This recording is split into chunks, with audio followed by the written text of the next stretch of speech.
Such a shame you chose peonies for the centerpieces, Barbara said, running her finger along the petal of a pale pink bloom. They'll be wilted by dinner. I told Jason you should have gone with orchids. I gripped the clipboard tighter, forcing a smile. Peonies are my favorite, and they're in season, so they're perfectly fresh. Well, it's your party, Barbara's lips pursed. Though I still think my suggestion for the country club would have been more appropriate than your backyard. We wanted something intimate, I replied. Something that felt like us.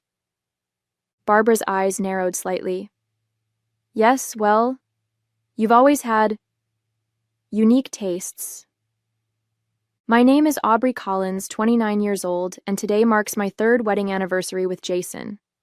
For 6 months, I've been planning this garden party at our home in Lexington, Kentucky, arranging catering, decorations, and entertainment for 30 of our closest friends and family. I wanted tonight to be perfect, a celebration of our love and the life we've built together. There was just one persistent cloud over my preparations. Barbara Collins, my mother-in-law, who had insisted on arriving hours early to help. Her version of helping consisted mainly of criticizing my choices and reminiscing about how she would have done things differently. I just think it's odd you didn't consult me on the menu, she continued, flipping through my carefully curated selection. Jason's always loved my beef Wellington. He practically begged for it at every birthday. The caterer specializes in local cuisine, I explained for the third time, and Jason approved everything. Barbara waved dismissively. He's always been too agreeable. Hates confrontation.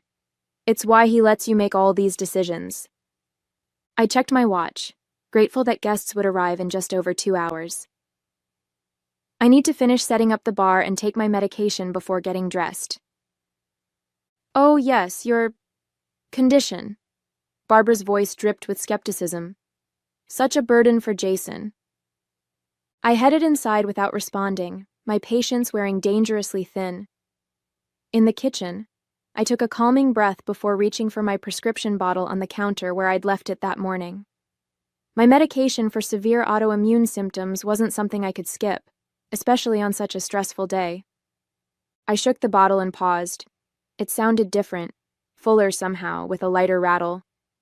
Opening it, I found unfamiliar round white pills instead of my usual oval ones. Confused, I examined one closer, then poured them onto a napkin to inspect. My stomach dropped as I realized what I was looking at. These weren't my prescription tablets. They were sugar pills. Someone had deliberately replaced my vital medication. And there was only one person who had been in my house all day. One person who had always seen my health issues as an inconvenience, a flaw that made me unworthy of her son. Barbara. Jason and I met at a fundraising event 4 years ago, where I was coordinating logistics and he was representing his architectural firm. We connected over a shared love of historic preservation and Kentucky bourbon. 3 months later, we were inseparable. A year after that, married in a small ceremony at a local vineyard. Barbara's disapproval was evident from our first meeting. She'd had another woman in mind for Jason, the daughter of her bridge partner, a pediatric surgeon from a prominent local family. Next to Dr. Heather Whitfield's impressive credentials, my career as an event coordinator seemed trivial to Barbara, despite my success running my own business.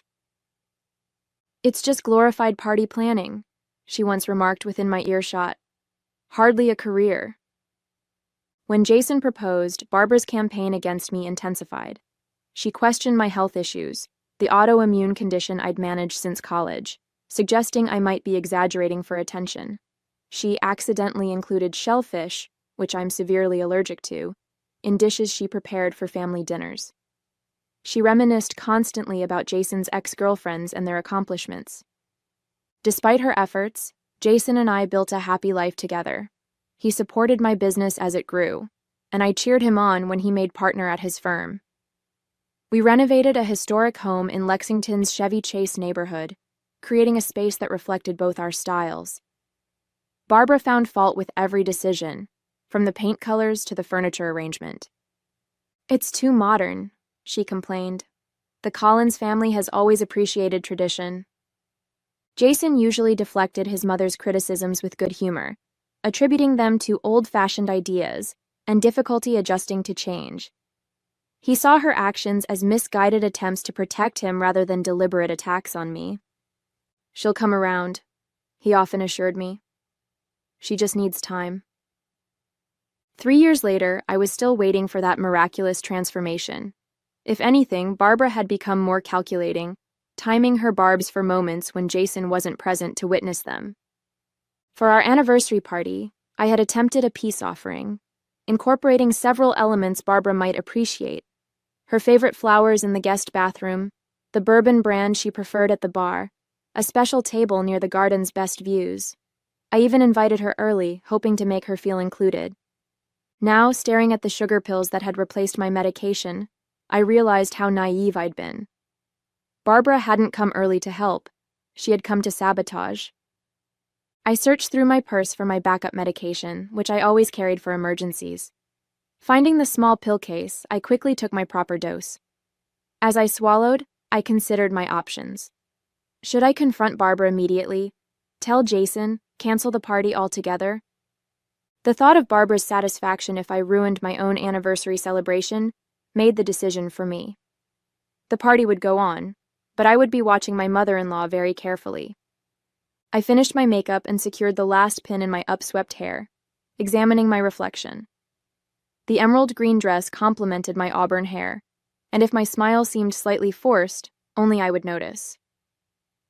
Taking a deep breath, I headed downstairs to check on the final preparations. The caterers were arranging appetizer trays in the kitchen. The bartender was setting up on the patio, and fairy lights twinkled throughout the garden. Everything was perfect, or would have been, if not for the lingering unease about Barbara's actions.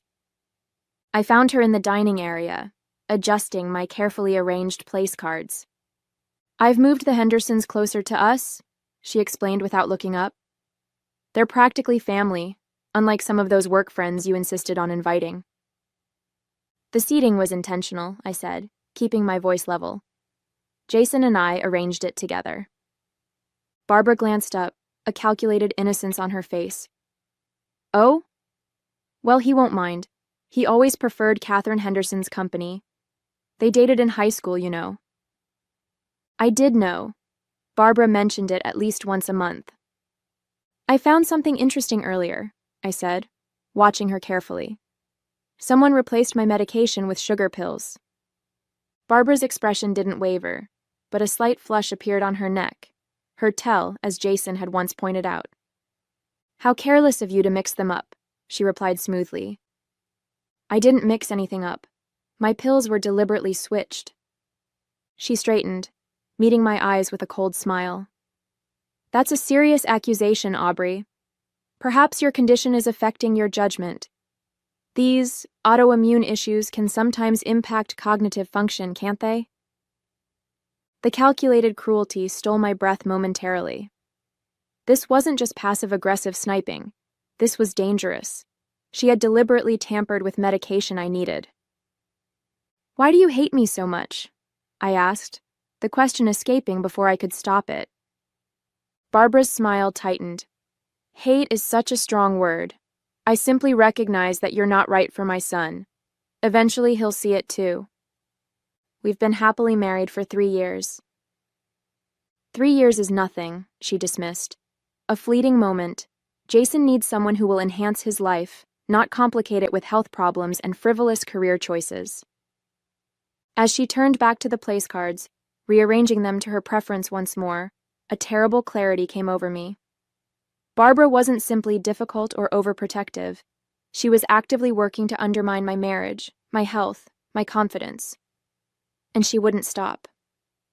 "Maybe you'll finally leave my son," she added softly, almost to herself.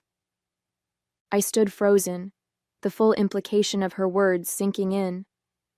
She hadn't just wanted to make me ill for the party. She had hoped a medical episode might strain our marriage beyond repair. This was sabotage on a level I hadn't imagined possible. Jason's voice broke the moment as he came through the front door. "Hello? The florist just delivered more greenery. Where should I put it?" Barbara's demeanor shifted instantly, her voice warming. "In the kitchen, darling. Everything looks wonderful." As she brushed past me to greet her son, her eyes flashed a clear message. This is far from over. And in that moment, I realized she was right. This wasn't over, but it wouldn't end the way Barbara expected. When Jason entered the dining area, I forced a smile, unwilling to cast a shadow over our celebration by revealing his mother's actions. Not yet, anyway. I needed proof, something more concrete than switched pills that Barbara could easily deny or attribute to my confusion. You look stunning, Jason said, kissing my cheek. Everything okay? You seem tense. Just pre-party nerves, I assured him. Would you mind checking that the bartender has enough ice? I need to review a few things with the caterer. Once Jason headed to the backyard, I slipped into the guest bathroom where Barbara had left her oversized purse. I hesitated only briefly before searching it, finding my original pills tucked into an inner pocket. I took a photo with my phone, then returned everything exactly as I'd found it.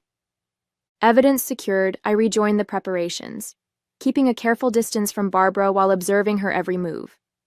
She hovered around the bar for several minutes, pointing out specific bottles to the bartender with unusual interest. When she stepped away, I approached him. My mother-in-law can be particular, I said conversationally. What was she asking about? The champagne, he replied. She wanted to make sure we're serving the French brand she requested for the toast, not the domestic one on the general bar menu. Said she has the refined palate in the family. He rolled his eyes slightly. I nodded, remembering Barbara's insistence on providing her own champagne. Dom Pérignon, a specific vintage she claimed was the only acceptable choice for proper celebrations. It was the one contribution she'd made that I'd accepted without argument, if only to give her something to feel important about. Where did she have you put it? I asked. In the wine cooler, left side, said it's only for her and a few select guests. My suspicion grew. I checked the wine cooler when the bartender was distracted, finding the distinctive bottle with a small piece of blue tape on the bottom, Barbara's way of marking it presumably. I didn't dare open it, but made a mental note to watch closely when it was served. The first guests arrived at 7, and soon our backyard was filled with conversation and laughter. I moved through the crowd, playing hostess while keeping Barbara in my peripheral vision. She held court near the koi pond, regaling Jason's colleagues with stories of his childhood achievements, carefully edited to minimize my presence in his current success. At one point, I overheard her speaking to Jason's boss. Of course, the Hendersons' daughter would have been the more conventional choice. She's just made head of neurosurgery at Johns Hopkins. But Jason always had a soft spot for creative types. I bit my tongue and moved on, reminding myself that engaging would only give her the reaction she wanted. As dinner approached, Barbara cornered me in the kitchen under the guise of helping with the final touches. I noticed you took your medication after all, she said quietly. How fortunate you had extras. I always carry backups, I replied evenly. Given my serious medical condition. Her eyes narrowed slightly. Yes, your condition. How convenient it never seems to hinder you when there's a party to plan or attention to be gained. Before I could respond, she added, I understand if this is all too much for you.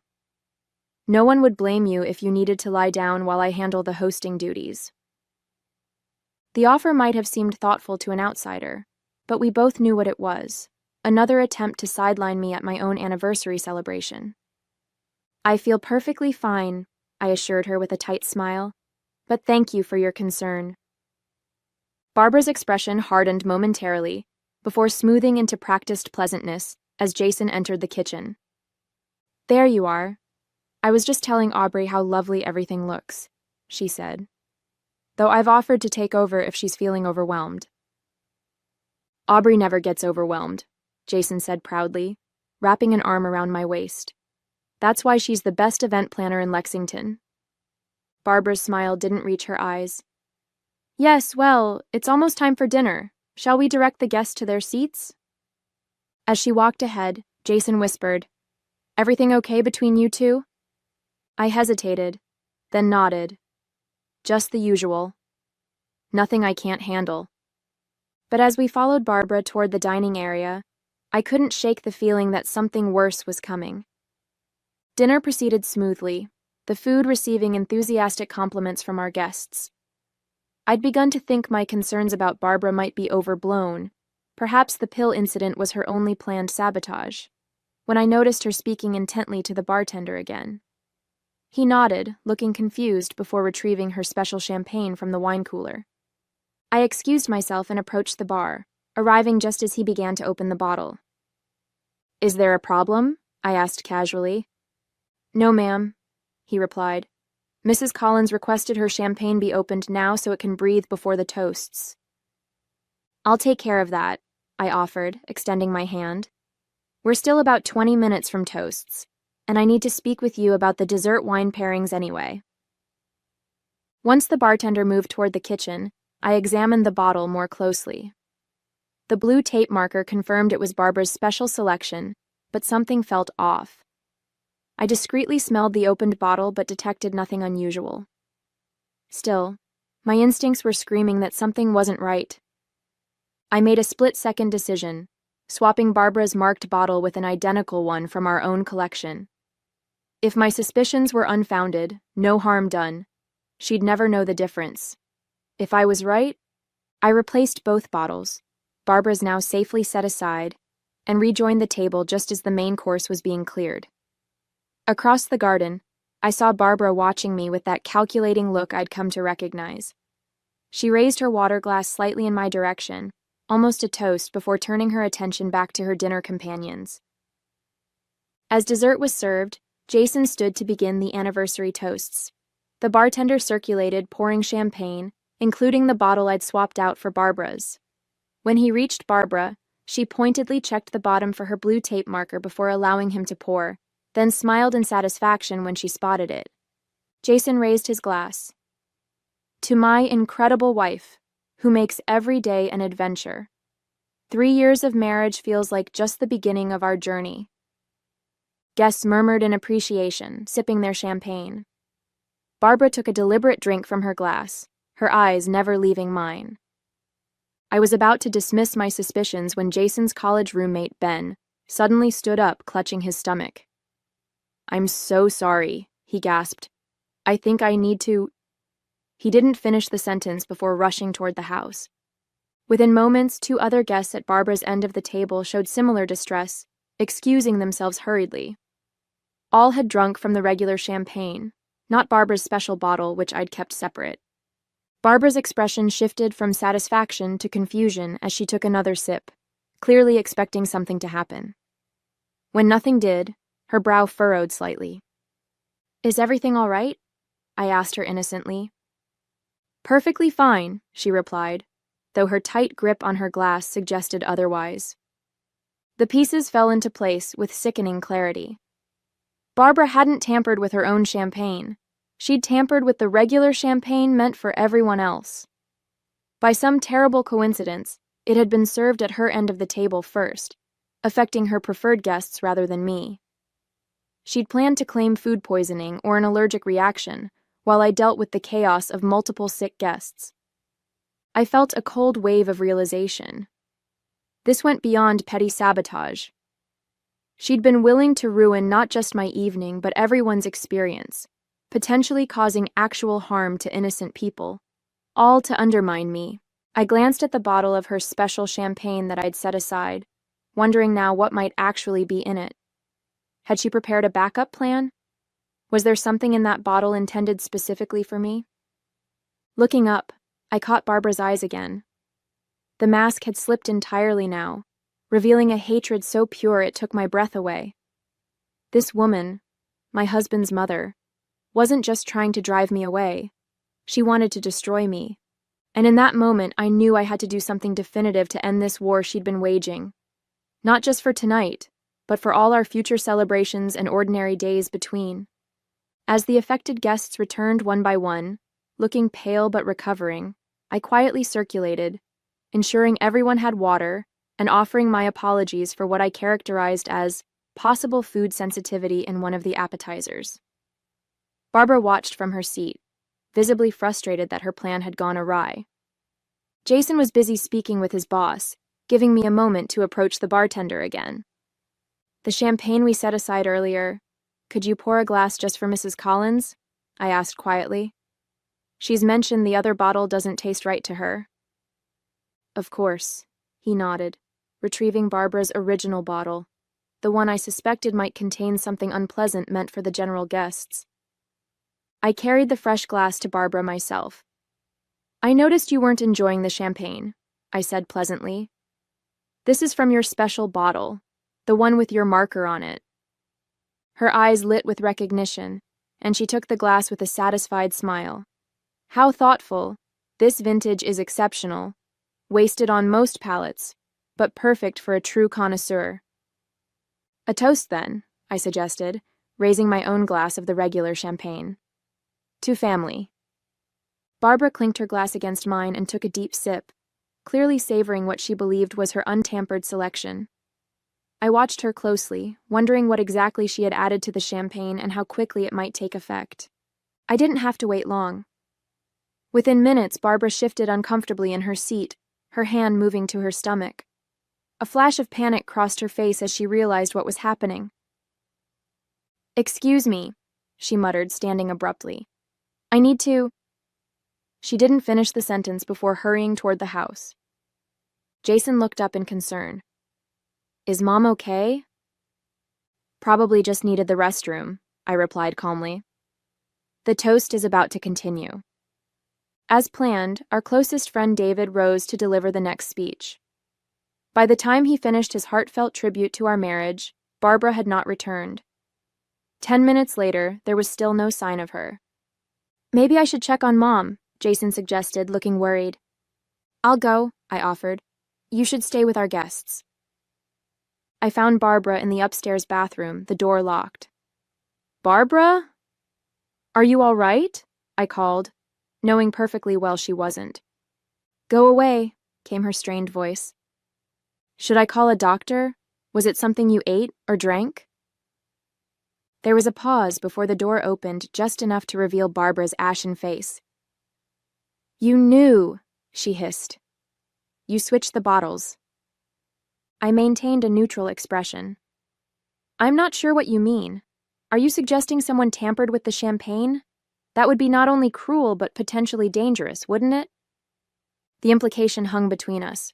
We both knew what she had done. "This isn't over," Barbara warned, her voice weak but venomous. "Actually, it is," I replied quietly. "I found my medication in your purse. I have photos. I also saved a sample of both champagne bottles. If anything like this ever happens again, if you ever try to sabotage my health, my marriage, or even just a dinner party, I'll go to Jason with everything. Do you understand?" Barbara's face contorted with fury, but another wave of intestinal distress cut off whatever she had planned to say. The bathroom door slammed shut. "I'll let Jason know you're not feeling well," I called through the door. "Such a shame you'll miss the rest of the celebration." As I walked away, I heard what might have been a sob of frustration. For the first time since meeting Barbara, I felt something close to pity for her. How empty her life must be, to focus so much energy on destroying someone else's happiness.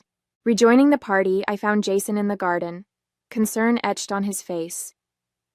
"Mom's sick?" "Food sensitivity, I think," I replied smoothly. "She said not to worry, she just needs some time alone." As the evening continued without Barbara, a weight lifted from my shoulders. The party was everything I'd hoped it would be. Joyful, intimate, a true celebration of our love and life together. And for once, no one was trying to sabotage it.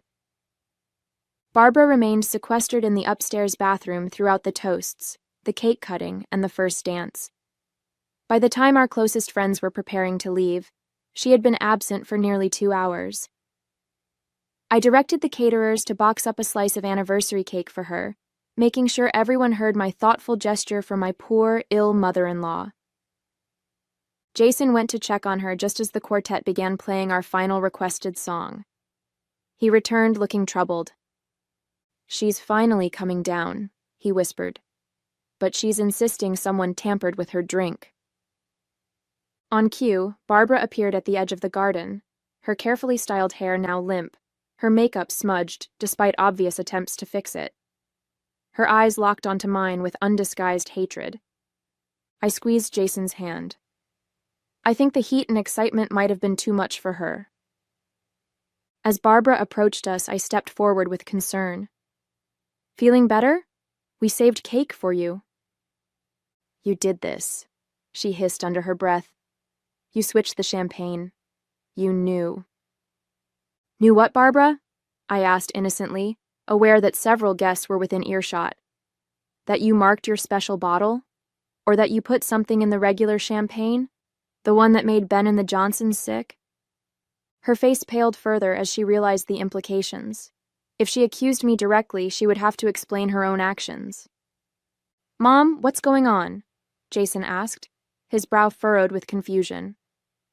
Barbara struggled visibly, caught between her desire for revenge and self-preservation. "Nothing," she finally said. "I'm just not feeling well." "Such a shame you missed most of the party," I said, handing her the cake box, "especially after you arrived so early to help." The emphasis on help wasn't lost on Barbara. Her hands shook slightly as she took the box. "Perhaps next time you'll be able to enjoy the whole celebration," I added, "without any unexpected interruptions." Barbara's eyes narrowed at the implied threat, but with Jason and the remaining guests watching, she could only manage a tight smile.